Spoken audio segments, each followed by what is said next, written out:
કેવીની class YouTube ચેનલમાં આપ સરે મિત્રોનું હું દિલથી સ્વાગત કરું છું। આજે વિદ્યાર્થી મિત્રો વાત કરવાના છીએ ધોરણ 7માં આપણી સામાજિકની નવી સ્વાધ્યાયન પોથી જે આપવામાં આવેલી છે તેમાં ભાગ નંબર 3ની અંદર આપણો પાઠ 11 પર્યાવરણના ઘટકો અને આંતરસંબંધો જે વિદ્યાર્થી મિત્રો પાના નંબર 1 થી 9 ઉપર તમને મળી જશે, જેનું આપણે આ વિડીયોમાં સચોટ સાચું અને સંપૂર્ણ સોલ્યુશન કરીએ તેના પહેલાં તમે ખાસ ચેનલમાં નવા હોય तो चैनल ने मित्रों अवश्य सब्सक्राइब करी वीडियो ने लाइक और शेर करवानुं पण न भूलता।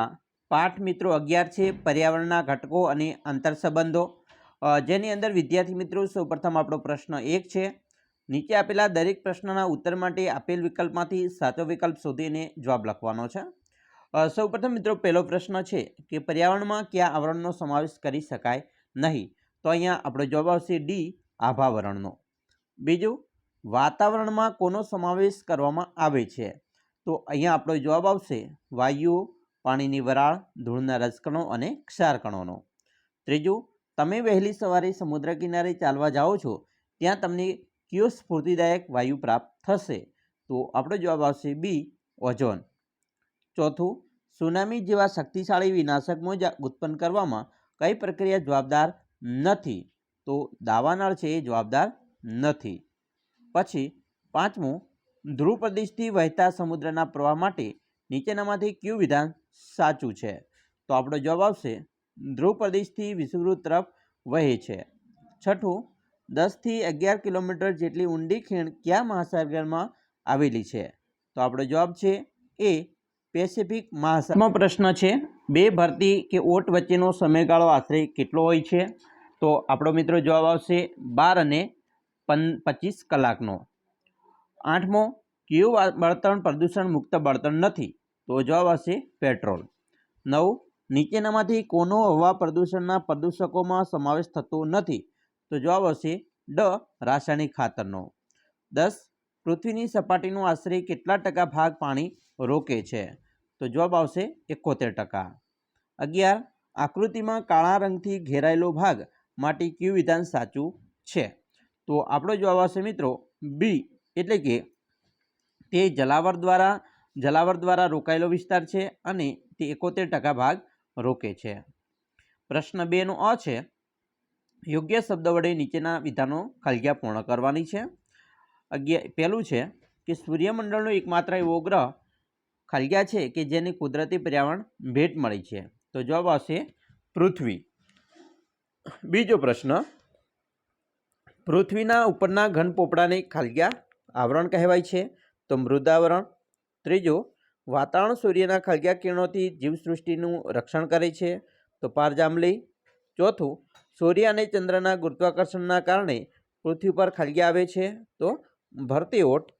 5 कोळसो, पेट्रोल, डीजल वगैरेनो जरूर पूरतो ज उपयोग करवाथी खलग्यानुं प्रदूषण घटे छे, तो हवानुं प्रदूषण। मित्रों ब छे बंधबेसता जोड़का रचवाना छे, जेमां पहेलुं छे कारखानाना धुमाड़ाना रजकणों, तो तेमां जवाब आवशे आपणो हवानुं प्रदूषण। 2 रासायनिक खातर, जंतुनाशक दवाओ, तो तेमां आवशे जमीननुं प्रदूषण। लाउडस्पीकर, तो जेमां आवशे मित्रों ध्वनिनुं प्रदूषण। उद्योगोनुं प्रदूषित पाणी, तो तेमां आवशे जळनुं प्रदूषण। प्रश्न 3 नो अ छे नीचेना प्रश्नोना उत्तर 1-2 वाक्यमां लखवाना छे। पहेलुं मीठा पाणीना मुख्य स्त्रोतो क्या क्या छे, तो मित्रों हिमशिखरो, भूमिगत पाणी, मीठा पाणीना सरोवरो, नदीओ, झरણા वगैरे मीठा पाणीना मुख्य स्त्रोत छे। बीजू चीडियापणो अने बहेराश क्या प्रदूषणथी मानव जीवन परनी असर करे छे, तो मित्रों ते ध्वनि प्रदूषणने लीधे असर थाय छे। 3 भूमि प्रदूषण एटले शुं, तो भूमि जमीननी गुणवत्तामां के तेना पोषक घटकोमां थता फेरफारने भूमि प्रदूषण कहेवाय। 4 जलावरणमां कोनो समावेश थाय, तो जलावरणमां महासागरो, सरोवरो, सागरो, उपसागरो, अखातो अने नदीओ, जलाशयो वगैरेनो समावेश थाय छे। 5 रेडियो, टेलिविजन, मोबाइल वगैरेमां संदेशाव्यवहार क्या आवरणने आभारी छे, तो ते मित्रों वातावरणने आभारी छे। 6 मोटी भरती केवी स्थितिना प्रभावथी थाय छे, तो अमास अने पूनमना दिवसे सूर्य, पृथ्वी अने चंद्र लगभग एक ज स्थिति के रेखामां आवे छे, ते स्थितिना प्रभावथी मित्रों मोटी भरती आवे छे। 7 महात्मा गांधीजीए प्रदूषण विषे शुं कह्युं छे, તો મહાત્મા ગાંધીએ કહ્યું છે કે માનવીની વિવિધ ગતિવિધિઓથી કુદરતી પર્યાવરણ પ્રદૂષિત થવાની ક્રિયા એટલે પ્રદૂષણ. 8. શાળા, હોસ્પિટલ જેવા સ્થળોએ નો હોર્ન ઝોન કયા પ્રકારના પ્રદૂષણને ઘટાડવા માટે મૂકવામાં આવે છે? તો મિત્રો, શાળા, હોસ્પિટલ જેવા પદાર્થોને નો હોર્ન ઝોન ધ્વનિ પ્રદૂષણ ઘટાડવા માટે આપણે મૂકવામાં આવતો હોય છે. મિત્રો, હવે બની વાત કરીશું. નીચેના વિધાનો સાચા છે કે ખોટા તે જણાવવાના છે.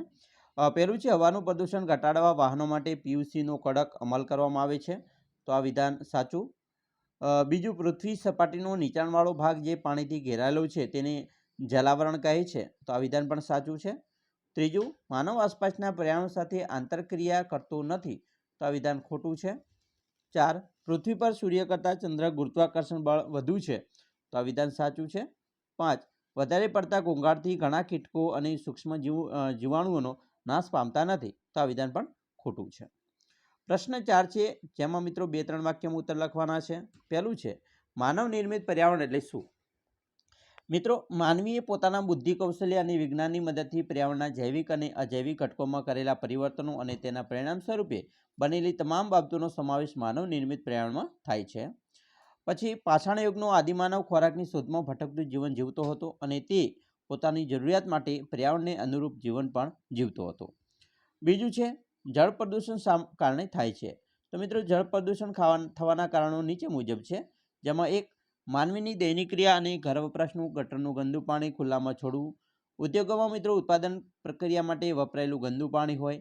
રંગ રસાયણ ઉદ્યોગમાં વપરાયેલા કેમિકલયુક્ત પ્રદૂષિત પાણી હોય. કે ઉદ્યોગોના ધુમાડા અને વાયુઓ વરસાદ સાથે ભળતી વરસતી તેજાબી વર્ષા હોય.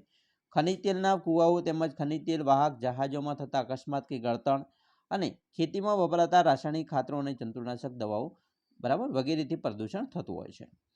3, હવાનું પ્રદૂષણ અટકાવવા કયા પગલાં લેવા જોઈએ? તો મિત્રો, હવાનું પ્રદૂષણ અટકાવવા માટે સરકારે કાયદા બનાવીને તેનો ચુસ્તપણે અમલ કરવો જોઈએ. ધુમાડો અને ઝેરી વાયુઓને ફિલ્ટર કરતા સાધનો વિકસાવવા જોઈએ. કોલસો અને પેટ્રોલ ડીઝલનો ઉપયોગ ખૂબ મર્યાદિત માત્રામાં કરવો જોઈએ. વાહનોમાં CNG અને PNGના તેમજ સૌર ઉર્જા અને વિદ્યુત જેવા પ્રદૂષણ મુક્ત બળતણનો ઉપયોગ કરી અને પ્રોત્સાહન મિત્રો કરવા જોઈએ. એના પછી ચોથું છે, જળ પ્રદૂષણ અટકાવવા માટે તમારા પ્રયત્નો લખો. તો મિત્રો, આપણે ઘર વપરાશની ગટરોના પાણીને તેમાં રહેલા પ્રદૂષણને સુએજ શુદ્ધિકરણ પ્લાન્ટ દ્વારા દૂર કરીને નદી કે દરિયામાં છોડવા જોઈએ. ઉદ્યોગોમાં વપરાયેલા પ્રદૂષિત પાણી છે એને શુદ્ધ કર્યા પછી તેનો નિકાલ કરવો જોઈએ. સરકારે ગંદા પાણીના નિકાલ પર કાયદા દ્વારા જે કડક નિયંત્રણો મૂકવા જોઈએ. પાણીને પ્રદૂષિત કરતા પદાર્થોના ઉત્પાદન અને વપરાશ પર પણ અંકુશ મૂકવો જોઈએ. 5મો છે, પર્યાવરણ એટલે શું તેના ઘટકો જણાવો. તો મિત્રો, પર્યાવરણ શબ્દ પર પરી અને આવરણ એ 2 શબ્દોથી બનેલો છે. પરી એટલે ચારે તરફનું અને આવરણ એટલે આચ્છાદન અથવા પડ. આમ પર્યાવરણ એટલે પૃથ્વીની આસપાસ રચાયેલું કુદરતી ઘટકોનું આવરણ. પર્યાવરણ મૃદાવરણ, જલાવરણ, વાતાવરણ અને જીવાવરણનું બનેલું છે બરાબર આવરણ છે. પ્રશ્ન 5માં મિત્રો વિધાન ના કારણો આપવાના છે. પહેલું છે, દરિયામાં ભરતી ઓટ થાય છે. તો મિત્રો, કારણ કે પૃથ્વી પર સૂર્ય અને ચંદ્રના ગુરુત્વાકર્ષણ બળના લીધે ભરતી ઓટ આવે છે. પૃથ્વીના જુદા જુદા ભાગ સૂર્ય અને ચંદ્રની સામે આવે છે, માટે અલગ અલગ સમયે ભરતી ઓટ પણ આવતા હોય છે. બીજું, અમાસ અને પૂનમના દિવસે દરિયામાં મોટી ભરતી આવે છે. એનું કારણ છે કે અમાસ અને પૂનમના દિવસે સૂર્ય, પૃથ્વી અને ચંદ્ર લગભગ એક સીધી રેખામાં આવતા હોય છે અને તે સ્થિતિના પ્રભાવથી મોટી ભરતી પણ આવે છે. પ્રશ્ન 6, પારિભાષિક શબ્દોની સમજૂતી આપવાની છે. પ્રદૂષણ. પ્રદૂષણ એટલે માનવીની વિવિધ પ્રવૃત્તિઓની આડપેદાશ રૂપે નિપજતા હાનિકારક દ્રવ્યોના પ્રવેશથી કુદરતી પર્યાવરણ દૂષિત થવાની ક્રિયા છે. બીજું, ભરતી ઓટ. સમુદ્રના પાણી દિવસમાં 2 વખત મિત્રો ઊંચે ચડે છે અને નીચે ઉતરે છે. તો સમુદ્રના પાણી ઊંચે ચડે છે તેને ભરતી અને નીચે ઉતરે છે એને ઓટ કહે છે. પછી જીવાવરણ. મૃદાવરણ, વાતાવરણ અને જલાવરણના જે ભાગમાં મિત્રો જીવસૃષ્ટિનું અસ્તિત્વ છે તેની જીવાવરણ કહે છે. જીવાવરણમાં માનવો, વનસ્પતિઓ, પ્રાણીઓ અને જીવજંતુઓનો સમાવેશ થાય છે. પ્રશ્ન 7માં ટૂંક નોંધ લખવાની છે. પહેલો પ્રશ્ન છે, જમીન પ્રદૂષણ અટકાવવાના ઉપાયો. તો પ્લાસ્ટિક અને રસાયણોનો ઉપયોગ જરૂર પૂરતો જ કરવો જોઈએ. ઔદ્યોગિક વસાહતો સ્થાપવા માટે બને ત્યાં સુધી બિનઉપજાઉ પડતર જમીનનો ઉપયોગ કરવો જોઈએ. ખેતીમાં રાસાયણિક ખાતરને બદલે મિત્રો જૈવિક અને દેશી ખાતર તેમજ લીલા પડવાશનો ઉપયોગ કરવો જોઈએ.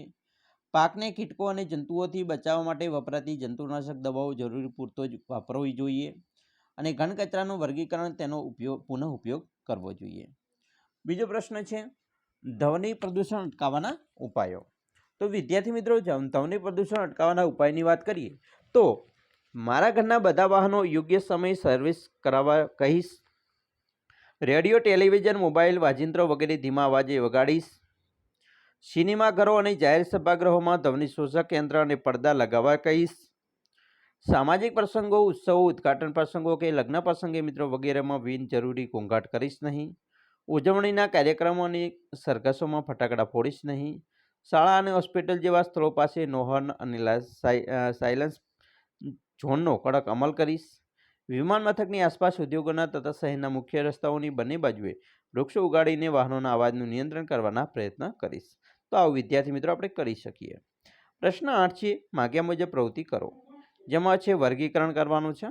અહીંયા મિત્રો અલગ અલગ જે આપેલા છે એની અંદર વર્ગીકરણ કરીએ તો પહેલું છે જમીનનું પ્રદૂષણ. તો તેમાં ઘન કચરો, ઉત્ખનન પ્રવૃત્તિ, પ્લાસ્ટિક ઉપયોગ, રાસાયણિક ખાતર, બરાબર. પછી બીજું છે જળ પ્રદૂષણ. તેમાં ગટરનું પાણી, ઉદ્યોગોનું પ્રદૂષિત પાણી, હવા પ્રદૂષણમાં ધૂળ રજકણો, વાહનોનો ધુમાડો, કોલસાનો રજકણો, જહાજોમાં વપરાતું બળતણ અને ધ્વનિ પ્રદૂષણ.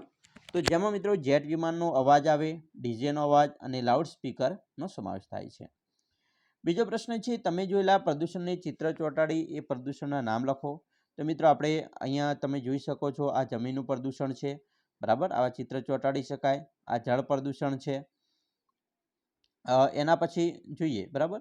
તો આ વિદ્યાર્થી મિત્રો તમારું જે પાઠ નંબર 11 છે તેનું સંપૂર્ણ સોલ્યુશન કર્યું. આપણે આશા રાખીએ છીએ તમને આપણો વિડીયો ખૂબ જ ઉપયોગી નીવડશે.